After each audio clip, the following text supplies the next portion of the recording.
បងខាងបងមានខបកាហ្វេគេខ្លះអូខេឥឡូវថ្ងៃនេះខ្ញុំប្រាប់ហ្មងទៅថាតើខាង Rosenco ហ្នឹងយើងមានខបកាហ្វេប្រភេទគេខ្លះនៅកន្លែងយើងគឺយើងមានខបកាហ្វេដែលលីងស្រាប់ដែលយើងហៅថា Ready Blend ដែលជា product របស់យើងមកហ្នឹងគឺមាន5 blend ដែលយើងមានលក់នៅទីផ្សារ5 blend ហ្នឹងគឺវាទៅតាមដំណាប់ទាំងរសជាតិទាំងដំណាប់ទី1គឺ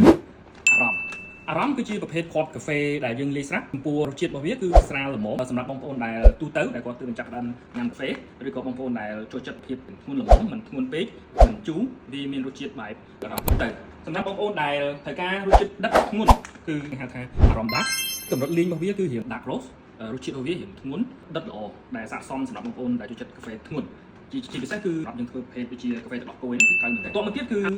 សន្យារសជាតិរបស់វាយើងឈ្ងុយយើងដិតពេញនិយមច្រើនដែលសម្រាប់បងប្អូនទូទៅដែលគាត់ចូលចិត្តញ៉ាំកាហ្វេអាយឡាតេឬក៏កាហ្វេទឹកដោះគោអីហ្នឹងនិយាយទៅគឺទៀតគឺនិស័យប្រភេទ Arabica 100%3ខាងមុនហ្នឹងគឺមានលាយគ្នាតែបើចំពោះនិស័យគឺចូលដល់កម្រិតដែលយើងលាយ Arabica 100%រសជាតិរបស់វាអត់ដិតល្វីងខ្លាំងទេវាបែបស្រាលស្រទន់ឈ្ងុយដាក់ chocolate មានជាតិណាត់ធីឈ្ងុយអញ្ចឹងអាហ្នឹងគឺត្រូវសម្រាប់បងប្អូនដែលចូលចិត្តកាហ្វេរៀងស្រាលឲ្យចូលចិត្តកាហ្វេរៀងធ្ងន់ពេកទេអញ្ចឹងត្រូវសម្រាប់ទាំងញ៉ាំនៅផ្ទះក្តីនៅ office ក្តីការិយាល័យទាំងអស់ហាងកាហ្វេក៏យកទៅត្រូវដែរទី5គឺនិរន្តរ៍គឺដូចគ្នាមានន័យថា Arabica 100%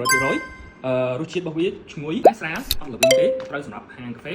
នេះខ្លីៗអំពីផលរបស់យើងទាំង5មុខមានអារម្មណ៍ដាស់សន្យានិស័យហើយនឹងនិរន្តរ៍តាមព័ត៌មានលម្អិតផ្សេងៗបងប្អូនអាចសាកសួរបាននៅក្នុងប្រអប់សារឬក៏បងប្អូនអាច join Telegram ក៏បានមានព័ត៌មានលម្អិតបន្ថែមហើយបើបងប្អូនមានសំណួរលម្អិតទាក់ទងជាមួយ blend មួយ